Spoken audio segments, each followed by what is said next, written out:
मंगलाचरण करेंगे।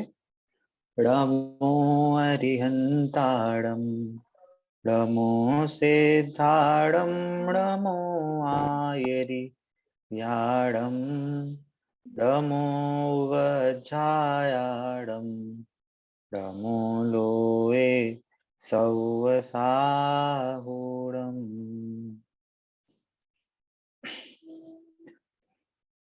मंगल प्रज्ञा की पार्ट 2 हमारा पहला पार्ट चल रहा है देव स्तुति।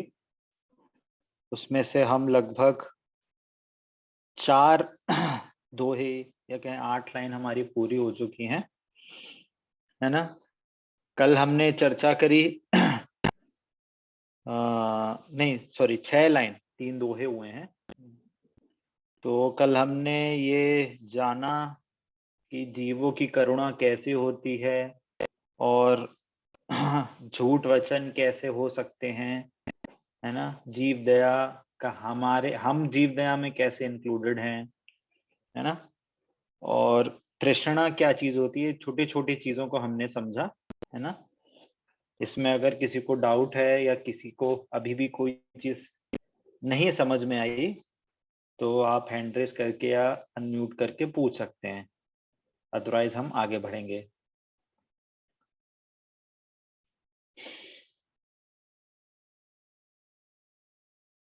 चलिए फिर आगे बढ़ते हैं। तो हमारी आगे की लाइन ऐसी आती हैं कि दूर भगावे बुरी रीतियां सुखद रीति का करें प्रचार, है ना। तो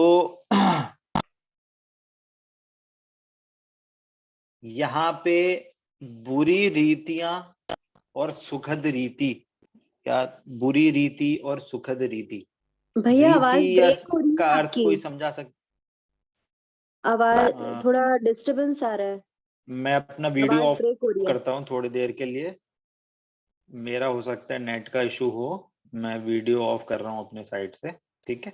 ऑडियो मेरा ऑन रहेगा। तो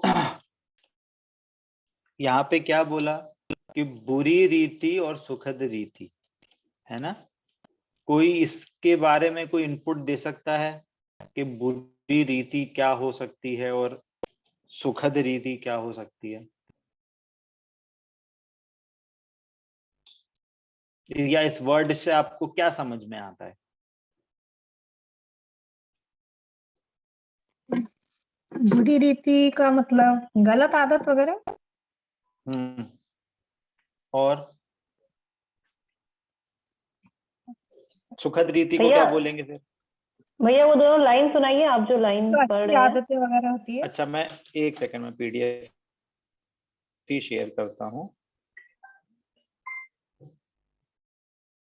है ना। मैं पीडीएफ शेयर करता हूँ, एक सेकंड। कहाँ है।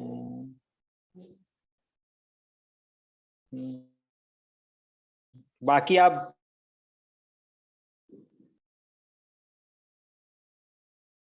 चाहे तो बोल सकते हैं जब तक मैं पीडीएफ शेयर कर रहा हूँ। आवाज नहीं आ रही भैया लाइन है आपकी। दूर भगावे बुरी रीति। अच्छा एक सेकंड में फिर ईयरफोन ही ऑफ करता हूँ।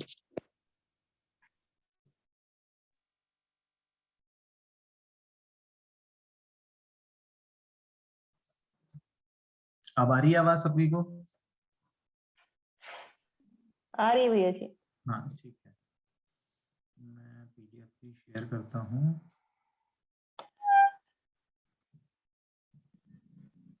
अच्छा बताइए, दूर भगावे बुरी रीतियां सुखद रीति का करें प्रचार, इसका क्या अर्थ कर सकते हैं?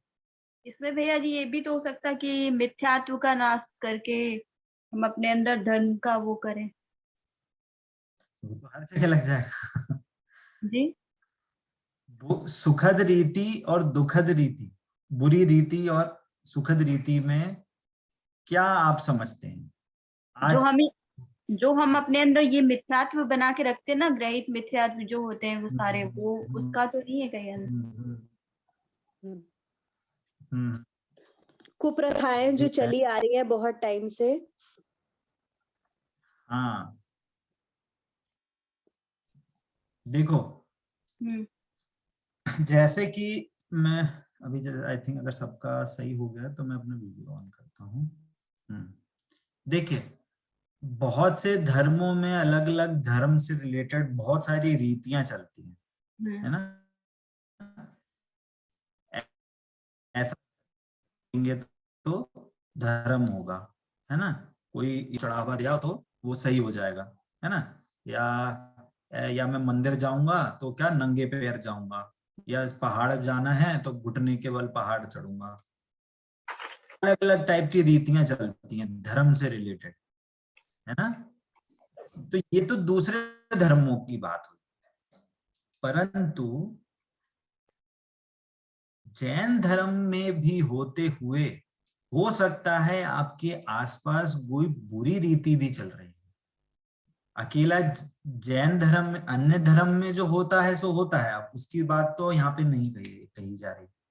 जैनी होते हुए भी आपके आसपास, आपके समाज में या आपके घर परिवार में भी हो सकता है कि कुछ ना कुछ पुराने जमाने से कुछ रीति चली आ रही हो, और वो बुरी रीति भी हो सकती है।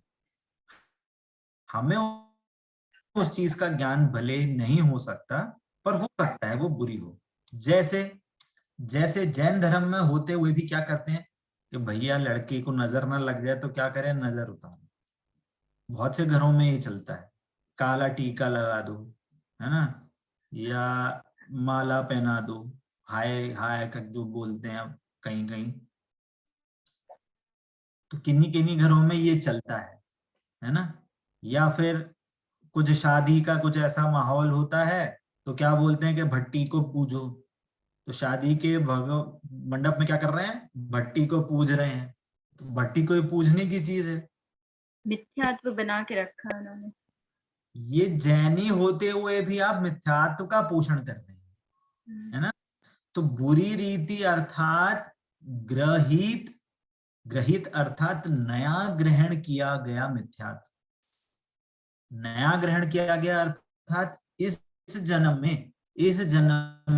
में आके आपने जो भी उल्टी मान्यता आपने अपने मन में, अपने ज्ञान में बैठा के रखी है, उसको कहते हैं ग्रहित मिथ्यात्व।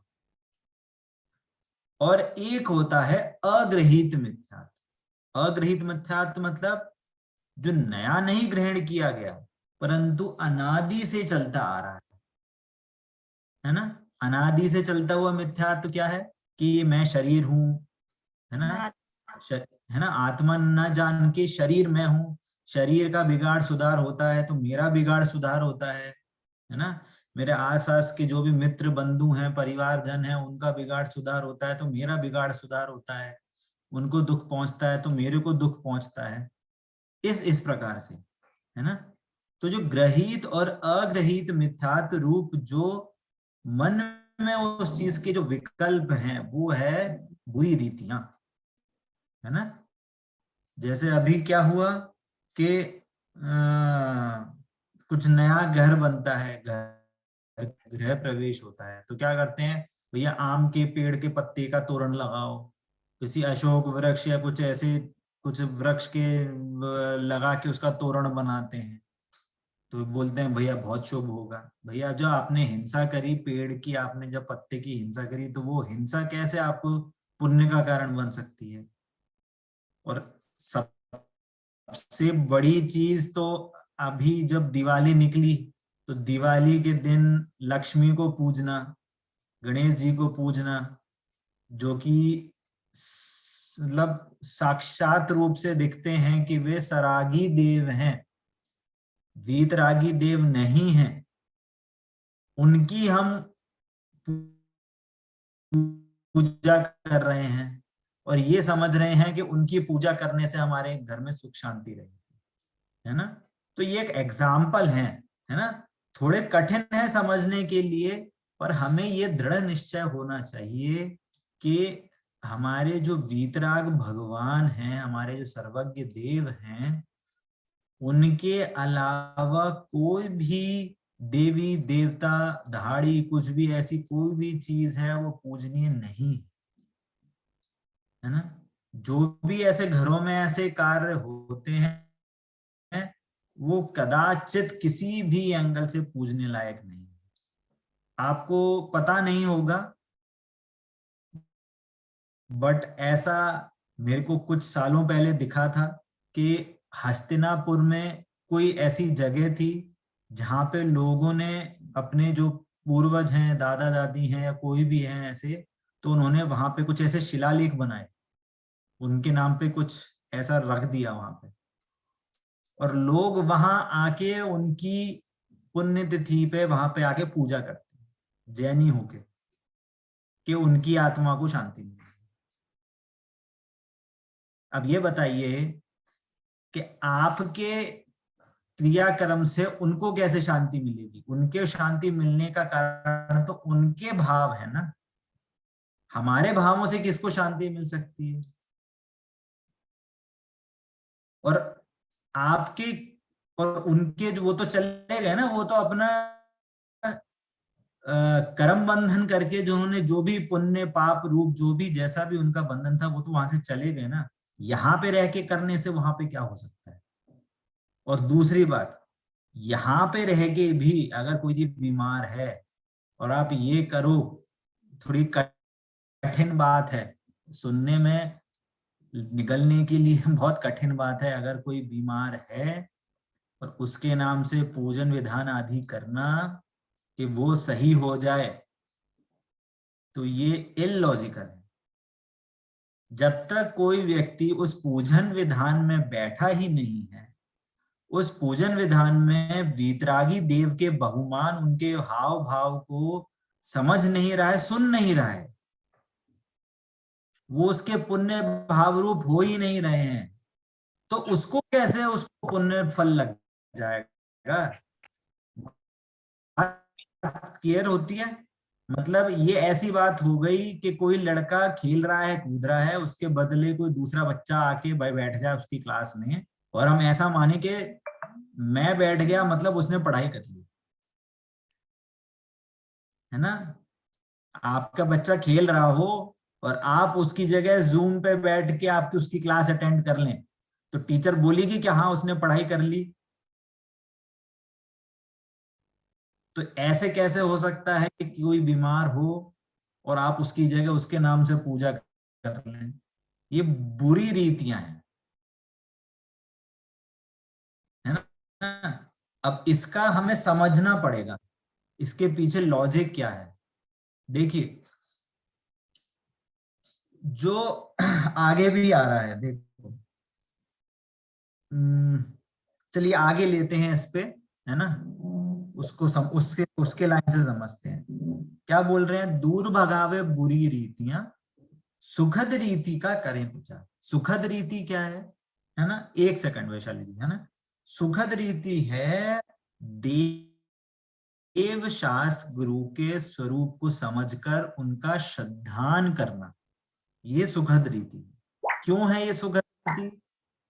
कि वास्तव में जो हमारे देवशास्त्र गुरु ने हमें जो मोक्ष मार्ग समझाया है, यदि हम उनका श्रद्धान करके उनके बताए हुए मार्ग पर चलेंगे तो हमें भी मोक्ष मार्ग प्रकट हो सकता है। और ये जो मोक्ष मार्ग है यही वास्तव में हमें एक्चुअल सुख हमें प्रदान करने वाला है। क्लियर होती है बात? कि जो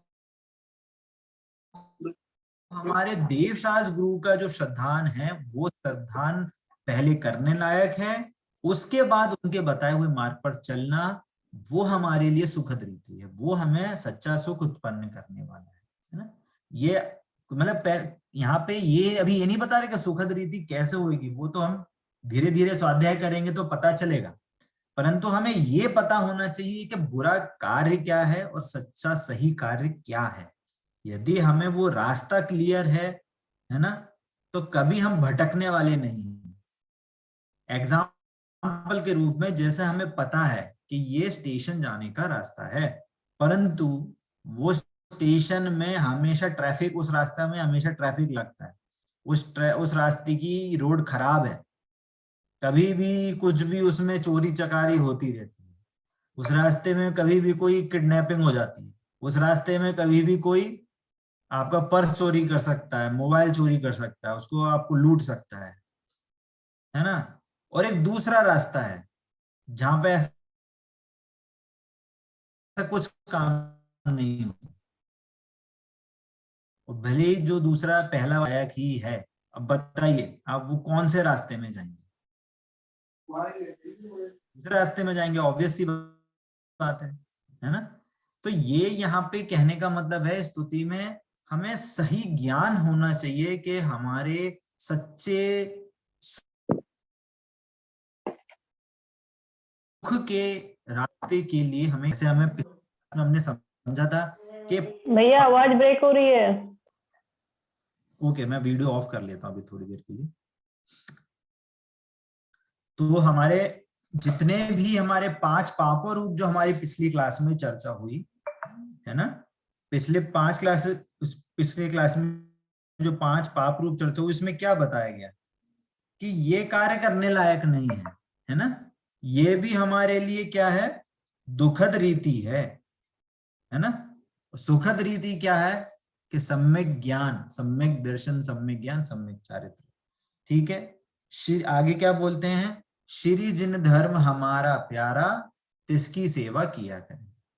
उसकी सेवा करें अर्थात उस देवशास्त्र गुरु के समागम में ही लगे रहें, देवशास्त्र गुरु के बताए हुए मार्ग पर ही चले रहें, और हमें हमेशा देवशास्त्र गुरु का समागम बना रहे। तो वही उनकी सेवा है, और उनके मार्ग पे जो चलते हैं वही उनकी बस सच्ची सेवा कहलाती है। ठीक है, अब आगे, नहीं सॉरी मैंने एक लाइन ऊपर की पढ़ दी, सॉरी। हाँ, भगावे बुरी रीतियां सुखद रीति का करें प्रचार, मेल मिलाप बढ़ावे हम सब धर्मोन्नति का करे प्रसार, है ना। तो मेल मिलाप बढ़ावे अर्थात यहाँ पे कि हमें साधर्मियों के प्रति क्या होना चाहिए, मैत्री भाव होना चाहिए, है ना। देखिए, मैत्री भाव, मेल मिलाप बढ़ाना, मैत्री भाव रखना अलग बात है, और राग होना अलग बात है।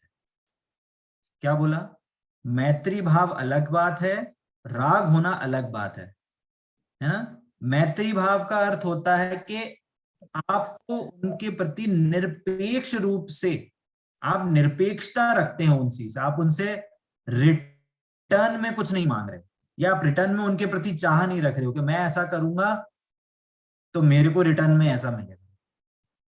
परंतु जब राग होता है तो राग में ऐसी प्रवृत्ति होती है कि मैंने यदि किसी के प्रति ऐसा किया है, कुछ अच्छा करा है, तो मेरे को रिटर्न में भी ऐसा मिले।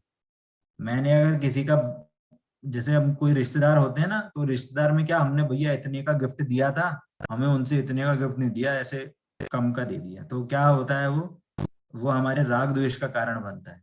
पर जो मैत्री भाव होता है ना, वो मैत्री भाव कभी राग द्वेष का कारण नहीं बनता, क्योंकि मैत्री भाव सदा हमें उन जीवों के प्रति होता है जो हमें भी धर्म के मार्ग में आगे बढ़ाते हैं, और हम उनके प्रति मैत्री भाव रखते हैं कि हम उनको भी धर्म मार्ग में आगे बढ़ाने का प्रयास करते हैं।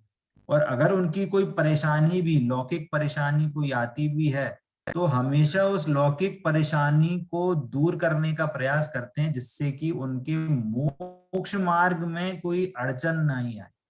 या सामने वाला भी हमारे लिए मैत्री भाव इसलिए रखता है कि हमारे को अगर कोई पाप का उदय आता है, तो उस पाप के उदय में हमारा सहयोग प्रदान करके हमारे जिन धर्म के प्रति जो श्रद्धान है, जो हमारा आचरण है, उसमें कोई आँच नहीं है ना। और जो धर्म है वो तो बात हुई गई कि धर्म उन्नति का करें प्रसाद, अर्थात हम स्वयं रत्नत्रय रूप धर्म को पहले धारण करें, और जब कोई धर्म जब हम धारण करते हैं तो हमारा ऑटोमेटिक हमारे थ्रू धर्म का प्रसार होता है।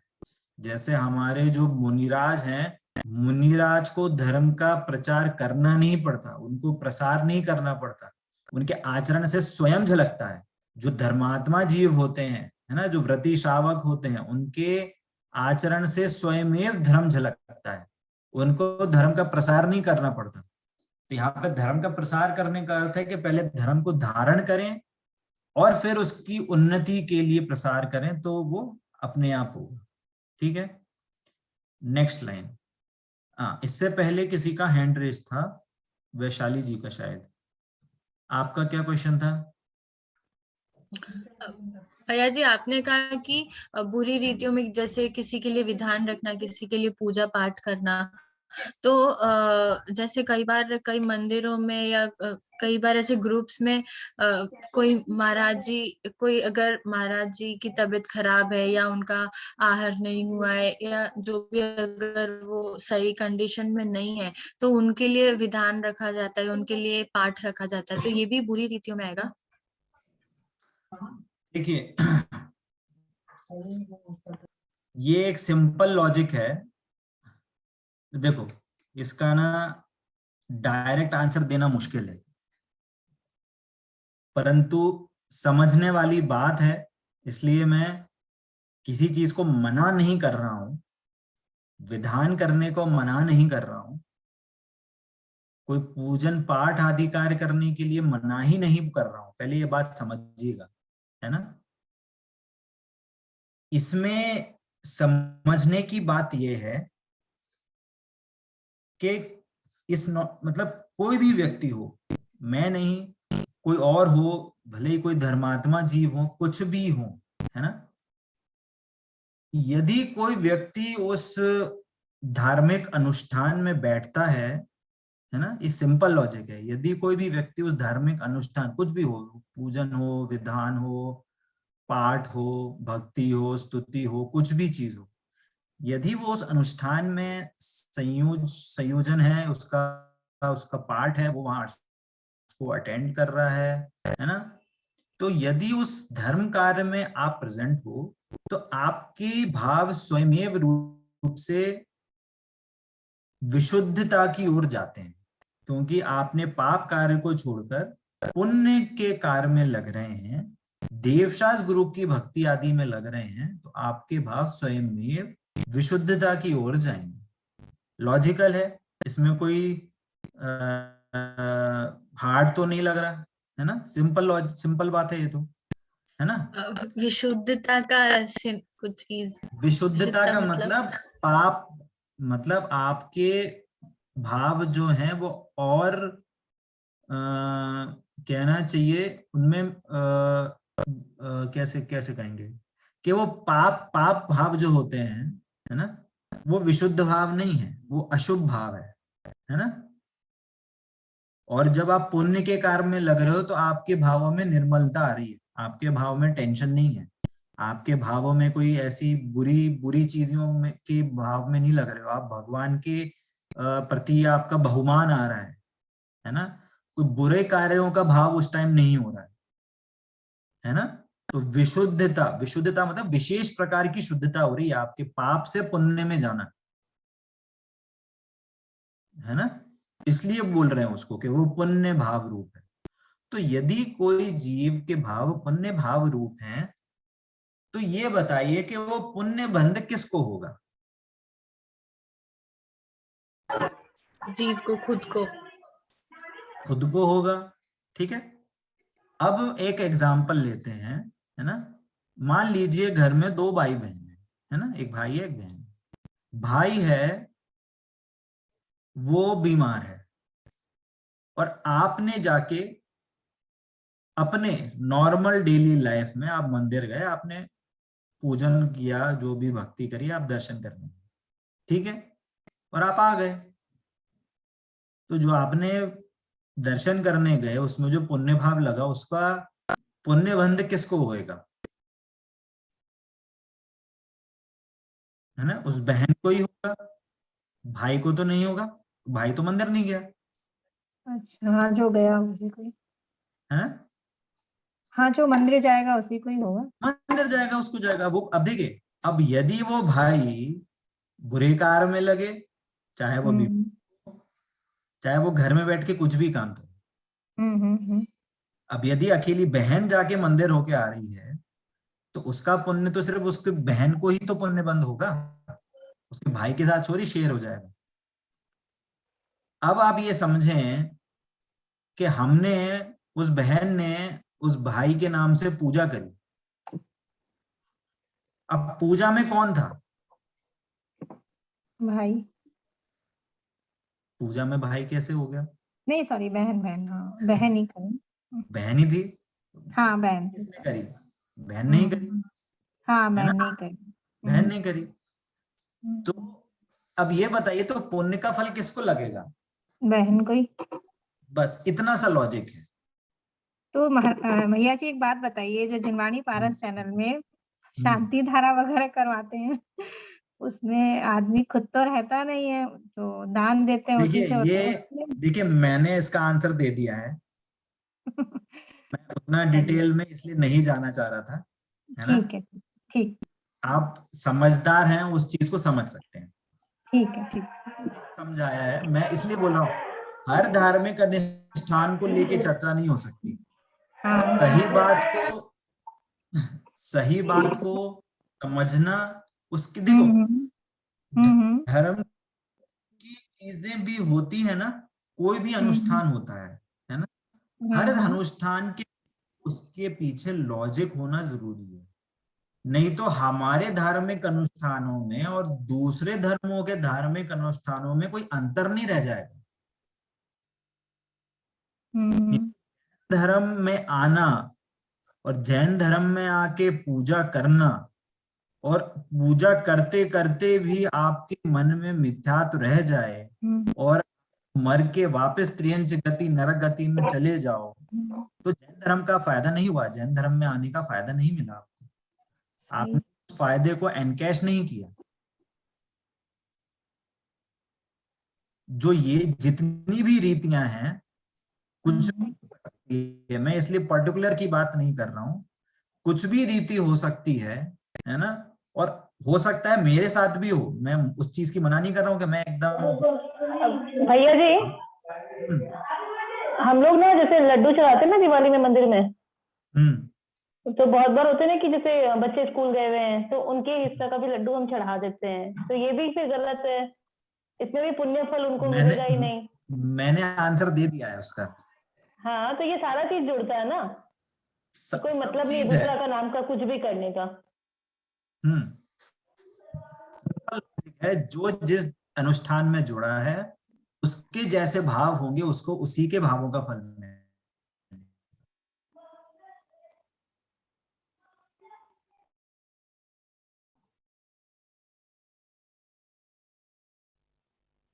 और देखिए कितनी पिछली क्लासेस में चर्चा करी थी कि हमने एक सेठ की बात करी थी कि मतलब कहने का मतलब यह है कि देखिए एक नियम के पालन करते हुए भी कैसा फल मिल सकता है, इसका उदाहरण दिया कि एक को जाना पड़ा था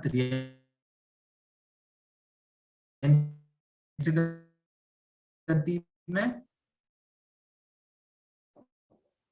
और एक को जाना पड़ा, आई थिंक सियार था या मेरे को था, और मेरे साथ सॉरी कुत्ता था जंगल में, और उसने ऐसा नियम लिया था कि मैं रात में खाना नहीं खाऊंगा, रात में जल नहीं पीऊंगा, और उसने जल नहीं पीने का नियम लिया था। और वो एक बार गया, उसको प्यास लगी तो गुफा में गया, तो गुफा में देखा तो गुफा में तो अंधेरा था, तो उसको लगा रही है तो रात हो गई, तो पानी नहीं पिया उसने, बाहर आ गया, और बाहर आया तो ये तो दिन है, फिर अंदर गया, फिर अंधेरा, पानी नहीं पिया, फिर बाहर आया, ऐसे करते करते उसकी मृत्यु हो गई और वो देव बन गया। ठीक है। और एक एग्जाम्पल क्या है कि एक सेठ जी स्वाध्याय कर रहे हैं और क्या नियम लिया है कि जब तक ये दिया जलेगा, स्वाध्याय करूंगा, तब तक मैं पानी नहीं पीऊंगा, है ना? और उसकी जो धर्मपत्नी थी उसने दिए में तेल डालती गई कि इनको स्वाध्याय में कोई अड़चन नहीं आए, वो कोई रुकावट नहीं आए, तो वो बार बार उसमें तेल डालती जाए। और ऐसा विकल्प आया कि प्यास लग रही है, प्यास लग रही है, पानी पीना है, पानी पीना है, पर नियम का निर्वाह किया तो वो कहाँ बन गए? मेंढक में जाके बन गए। दोनों में ही नियम का पालन हुआ है, पर दोनों में भाव कैसे थे? पहले वाले जो कुत्ते के भाव थे वो विशुद्ध भाव थे, वो नियम का पालन उस एंगल से करना चाहता कि मैं नहीं पीऊंगा तो नहीं पीऊंगा। सेठ ने भी नहीं पिया, पर अंदर में भाव यही चलता लग रहा कि प्यास प्यास, पानी पानी पानी पानी। तो जब इतने माइन्यूट भाव का फल भी हमें जब मिल सकता है, तो जिस एग्जाम्पल के आप मतलब जो भी हम अनुष्ठान की अभी जो बात हुई, तो उसका तो क्या ही फल मिलेगा, है ना। लॉजिक है ये, मैं हवा में नहीं कर रहा हूं, लॉजिक बात समझ में आती है ना आपको, बस इतना सिंपल सा लॉजिक है ये। हाँ प्रीति जी। भैया जी, इसका मतलब तो ये हुआ कि जिंदगी भर कितना भी धर्म कर लो, अगर आखिरी वक्त भाव खराब हुए तो सब खराब, सब खत्म। आखिरी से मतलब नहीं है, आखिरी से मतलब नहीं है, जीवन के जितने भी भाव होते हैं आखिरी में। देखिए ये जो है ना, ये कहानियां जो होती है ना, ये भी किसी एंगल से कही जा रही है। जरूरी नहीं है कि आपका मरण जब हो तभी आपकी आयु बंद हो सकता है पहले भी हो गई हो, है ना। जैसे श्रेणिक राजा थी, श्रेणिक राजा की आयु का बंद एकदम लास्ट में नहीं हुआ था, जब उन्होंने मुनिराज पे उपसर्ग किया तभी उनके आयु बंद का समय था, तो उनके उस टाइम के भाव के अनुसार आयु बंद हुआ। पर बाद में जब उन्होंने सम्यक दर्शन कर लिया तो 7वें नरक से पहले नरक में आ गए। ऐसी बहुत सी चीजें होती हैं। तो अभी वो ये नहीं कह रहा हूं कि आयु बंद कब होना है, कैसे होना है, उसकी बात नहीं है।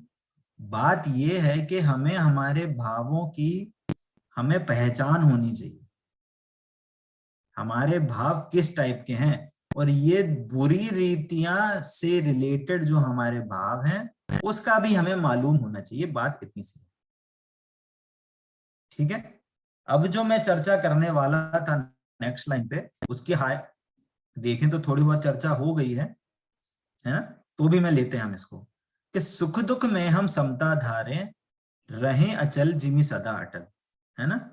तो इस सुख दुख का क्या मतलब है कि हमें बाह्य में हमारे संयोग में यदि प्रतिकूल सामग्री मिलती है, प्रतिकूल हमारे सामने कंडीशन बनती है, तो हम उसको क्या बोलते हैं कि दुख दुख मिला हमको, हमें दुख हुआ।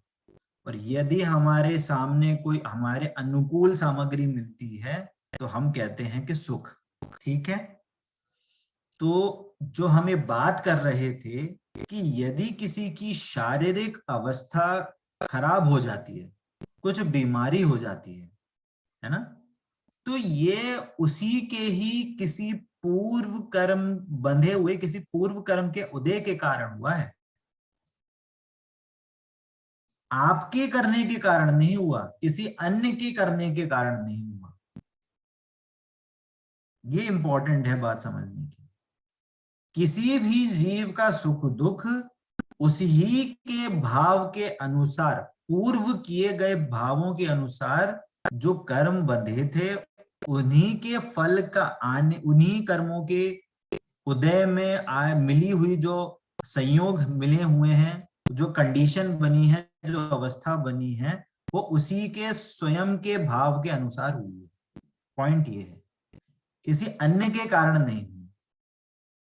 और यदि हमें अगर अनुकूलता अभी प्रेजेंट में बनी हुई है तो हमारे ही पूर्वबद्ध कर्मों के अनुसार जो हमें सामग्री मिल रही है उनके कारण हुई है, किसी अन्य के कारण नहीं हुई, है ना। अब यदि हमें दोनों कंडीशन मिल रही है ना, यदि हमें दोनों कंडीशन मिल रही हैं बाहर में, तो भी हमें समता रखनी चाहिए। अब कोई बोलेगा यदि हमें अनुकूल सामग्री मिल रही है तो हम समता क्यों रखें, हम तो वैसे ही शांत रहेंगे। तो भाई अगर हमें यदि सुख सामग्री ज्यादा देर तक मिल रही है तो ये गारंटी नहीं है कि वो सुखी वाली कंडीशन हमें सदा बनी रहे। और गारंटी नहीं है उसकी। ये जो संयोग है, ये संयोग का अर्थ है कि वो वियोग होगा ही होगा। अभी नहीं होगा, कुछ समय बाद होगा, कुछ समय बाद नहीं होगा, साल 2 साल 10 साल 20 साल के बाद होगा ही वियोग। तो उसमें अपने को बड़ा मानना, अपने को अच्छा फील कराना, ये भी गलत है। इसलिए समता कैसे धरना है कि मैं जीव हूं और ये जो संयोग मिल रहे हैं इससे मेरा बिगाड़ सुधार नहीं होता। ये है वास्तविक समता। सीता के जीव को राम से जब उनका विवाह हुआ तो उन्होंने ये नहीं माना कि अरे राम दशरथ के सबसे बड़े पुत्र, उनसे मेरा विवाह हुआ है, मैं तो अब इनकी रानी बनूंगी या राज्य मेरा मेरा पूरा हो जाएगा।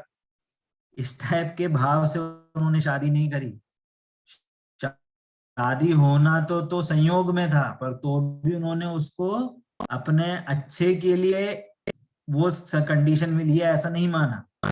और जब सीता के ही जीव को राम ने घर से निकाल दिया, वन जंगल में छोड़ दिया, तो भी उन्होंने उसका बुरा नहीं माना, उसमें दुखी नहीं हुए, क्योंकि वहां पे भी उन्होंने समता भाव रखा था। और समता भाव कैसे रखा था कि ये मैं जीव हूं, वो सम्यक दृष्टि थी। सीता का जीव सम्यक दृष्टि था, वो अपने को जीव जानता था, और उस जीव रूप श्रद्धान होने से किसी भी कंडीशन में वो अपने को अच्छा बुरा फील नहीं करती थी। वो अपने को सिर्फ जीव उत्पन्न करती थी, मतलब जीव ही अनुभव करती थी। और इसी का अर्थ है नेक्स्ट लाइन का, कर रहे अचल जिम सदा अटल, कि कैसी भी कंडीशन हो हमें सदा हमारे श्रद्धान पे अटल रहना है ना। तो सीता के जीव का जो उदाहरण है वो एकदम सटीक बैठता है यहाँ पे। किसी भी कंडीशन में हमारा जो श्रद्धान है वो हमें सदा हमारा अटल रहना चाहिए, है ना। भैया जी जिमी का क्या अर्थ है? जिमी का अर्थ मेरे को भी नहीं मिला। मैं पढ़ रहा था आज सुबह ही। इसका अर्थ मैं ढूंढ के आपको बता दूंगा कल या नेक्स्ट क्लास में, सॉरी, है ना। इसका अर्थ मैं ढूंढता हूँ, ठीक है। नेक्स्ट लाइन क्या है? न्याय मार्ग को लेश ने त्यागे, है ना। न्याय क्या अर्थ होता है? न्याय का अर्थ क्या होता है? न्याय का अर्थ है जो चीज जैसी है, जो क्रिया जैसी है, जो वस्तु जैसी है, उसको वैसे ही करना, वैसे ही बताना, वो न्याय है ना। और अन्याय क्या है? कि जो जैसी काम हुआ उसको वैसे नहीं बताओ। हमने आपसे अगर 10 रुपए लिए, है ना, और आपने मेरे को वैसे ही तुरंत कुछ समय बाद 10 रुपए वापस कर दिए, तो ये क्या है? न्याय है ना। और यदि मैं आपको 10 रुपए दूं और आप बोलो नहीं आपने तो मेरे को 8 रुपए दिए थे, और आप मेरे को 8 रुपए देते हो, तो ये क्या है? अन्याय है। कि उसमें कुछ भी कार्य में बिगाड़ सुधार करना, कम ज्यादा करना, वो अन्याय है ना। अब यहाँ पे न्याय मार्ग क्या हुआ? घर गृहस्थी, प्रोफेशन, है ना, रिश्तेदारी, है ना, इन सब में जो भी न्याय चलता है वो उदयाधीन है।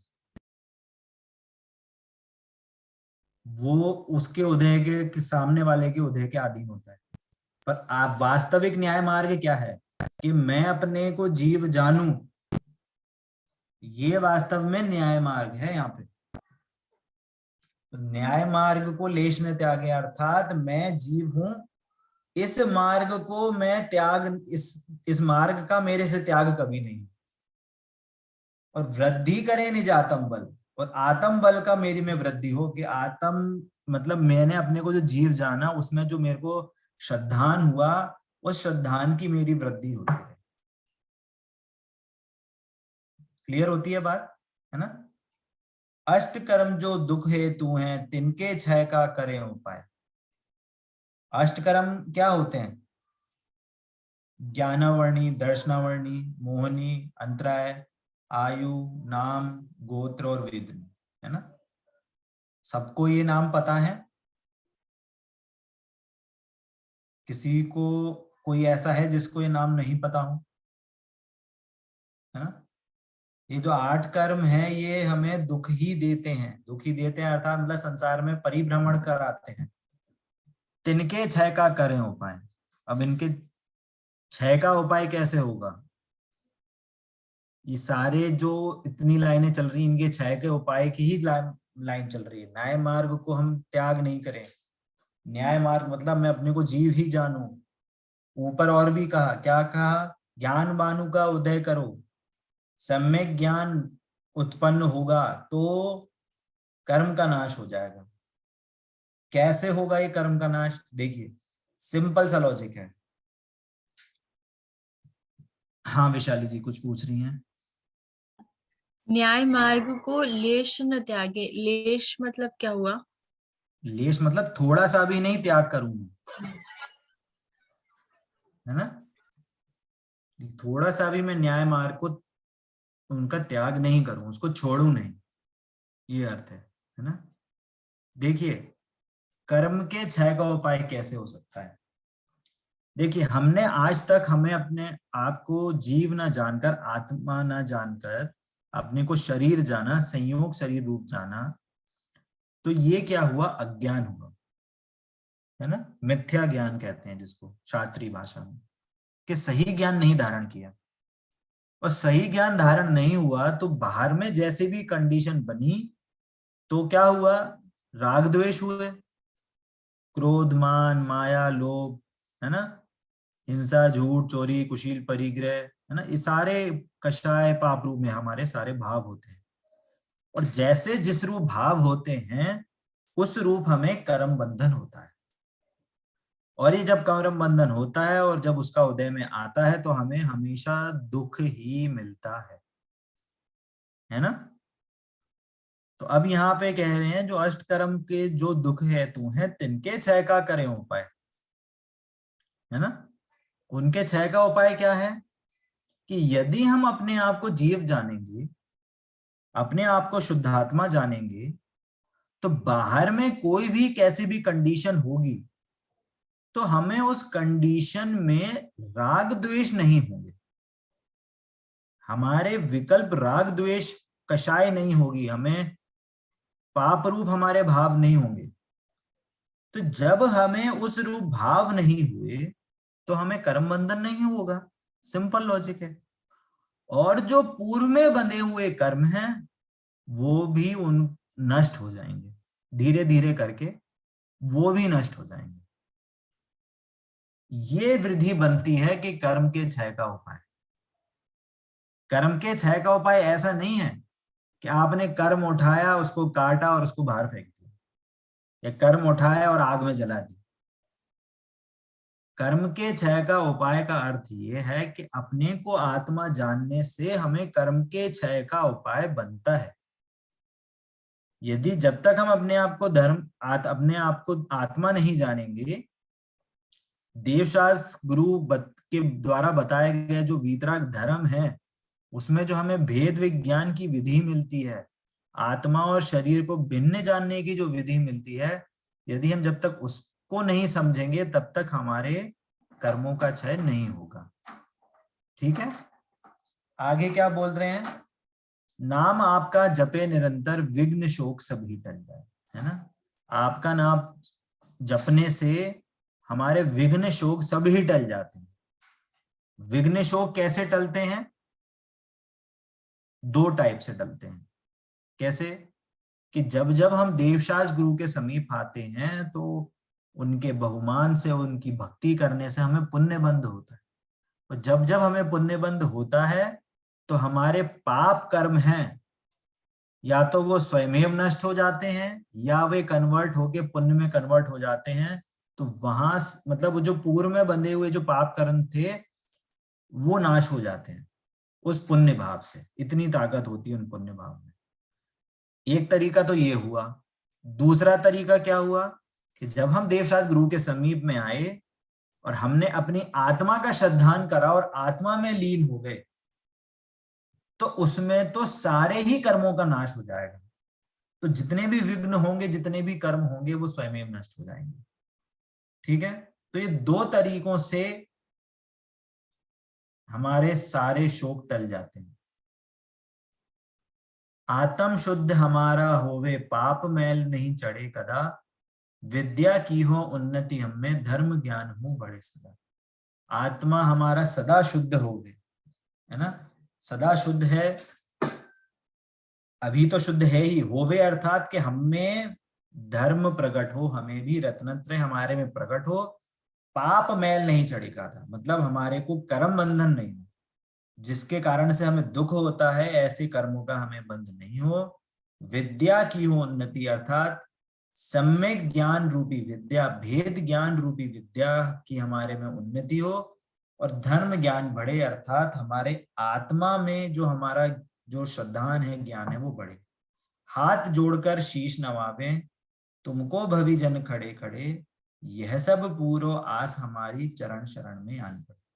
अर्थात अब हम आपके समीप में आकर ये जो भव्य जन, मैं मतलब अपने आप को भव्य मानकर आपके पास आकर अपना शीश नवाता हूँ। शीश नवाता हूँ मतलब ज्ञान को आपके सामने झुकाता हूं कि आपने हमारा ऐसा उद्धार करके, हमारे उद्धार के लिए हमारे को इतने सरलता से हमारे सामने मोक्ष मार्ग के सारे तथ्य हमें बताए हैं, और मैं अपनी आस को यह सब पूर्व आस हमारी, जो जितनी भी मेरी आस है वो आपके साथ में आकर वो पूरी हो जाए, इसलिए मैं आपके चरण शरण में आया हूं, है ना, वो पूरी हो जाए अर्थात मेरे को भी सम्यक ज्ञान मेरे को मिल जाए, धर्म की वृद्धि मेरे में हो, है ना। ऐसी ये सुखद भावना इस पूरी स्तुति में हुई है ना। मैंने अभी कुछ थोड़ा थोड़ा जल्दी मैंने खत्म करा है, पर मुख्य मुख्य तथ्यों को मैंने आपसे शेयर करा है ना। आप चाहें तो इस स्तुति को वापस से पढ़ें, कोई बात नहीं समझ में आई या अभी जो मैंने कुछ समझाया, अगर आपको कोई चीज नहीं समझ में आए तो आप पूछ सकते हैं। भैया आपने जो ये पूरा स्तुति पढ़ाया है ना, इसका जैसे आप तो पूरा डिटेल से पढ़ा है ना हम लोग को, अब इन शॉर्ट में हर 2 लाइन का मतलब बता देंगे तो पूरा एक साथ आ जाएगा। शॉर्ट में अभी नेक्स्ट क्लास में बता दीजिएगा। नेक्स्ट क्लास में बता देंगे, नेक्स्ट क्लास में बता देंगे, ठीक है। नेक्स्ट क्लास में एक इसी स्तुति से रिलेटेड, मैं अर्थ तो बताऊंगा ही, इस स्तुति से रिलेटेड एक छोटा सा गेम भी रखेंगे, जिससे कि आपको स्तुति में क्या क्या चीजें आई हैं उससे आपको थोड़ा सा रिवीजन भी हो जाएगा, ठीक है। तो आप स्तुति को फ्राइडे को, आई थिंक 26th को, इसका जो नेक्स्ट 2 पेजेस में इसका अर्थ भी दिया है, जो मैंने समझाया है वही बताया गया है, मैंने उसको थोड़ा डिटेल करा है, इसलिए मैं अर्थ को वापस नहीं पढ़ रहा हूँ। आपको अगर जो 2-2 लाइन का अर्थ प्रीति जी आपको अगर समझना है तो उसके नेक्स्ट में अर्थ भी दिए हैं आगे, जैसे ये है पूरा, इसका अर्थ ऑलरेडी है बुक में, है ना। आप इसको भी वापस से पढ़ सकते हैं। मैंने उस चीजों को थोड़ी थोड़ी जो मुख्य मुख्य बिंदु हैं या मुख्य मुख्य शब्द हैं, उसका मैंने धीरे धीरे से उसका अर्थ बताया है कि उसका भावार्थ क्या है, उनके पीछे भाव क्या है कवि का, तो वो चीज मैंने बताई है। बाकी आप इसमें भी इन सब चीजों को वापस से पढ़ सकते हैं, अगर जरूरत होगी हम उसको वापस से अर्थ करेंगे, ठीक है। चलिए, अभी और किसी का कोई डाउट है? क्लियर होता है सभी को?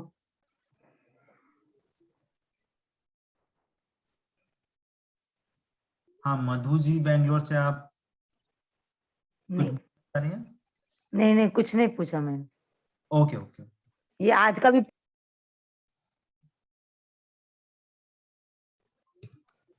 हाँ मधु जी क्या बोल? हाँ, आज भी आप पीपी भेज दीजिए, पीपी आज का ना। आज मैंने पूरे जो हमारा पूरी जो बुक है उसकी मैंने आज भेज दी थी क्लास से जस्ट 2 मिनट पहले, है ना। हाँ, वो मैं देखती हूँ, लेकिन ये जो पीपीटी जो है वो कल का फर्स्ट पीपीटी है ना, उसका पहले का क्लास का नहीं है ना भैया? उनका ये पीपीटी नहीं है, ये वीडियो रिकॉर्डिंग उनका मतलब है रिकॉर्डिंग, क्लास की रिकॉर्डिंग। हाँ हाँ, क्लास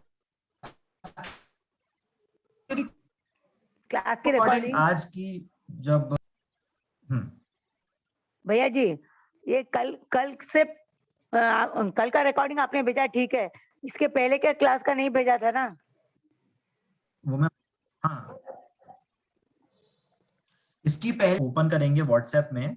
हाँ वहां पे प्लेलिस्ट दी गई है यूट्यूब की। अच्छा उसमें 1 2 3 करके क्लास दिए हैं आपको। हाँ, अगर मिल रही है मैं इसको वापस से उसकी प्लेलिस्ट शेयर कर दूंगा, तो जिस ठीक है। अगर पहले की क्लासेस होंगी तो वो वहां से सुन सकते हैं। हाँ ऐसा ही कीजिए भैया जी। ठीक है, थैंक ठीक है। यू। और किसी का कोई डाउट है?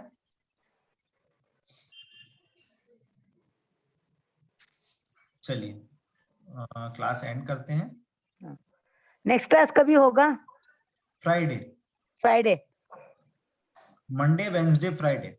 Okay okay. चलिए। जिनवाणी के ज्ञान से सूझे लो कालो, सोवाणी मस्तक नमो सदा देता हूँ लो। बोलिए द्वादशांग में जिनवाणी माता की जय हो, जय हो। अहिंसा जैन धर्म की जय हो। जय जय जय जिनेंद्र। जय जिनेंद्र सभी को। जय जिनेंद्र जय सभी को। जिनेंद्र सभी को।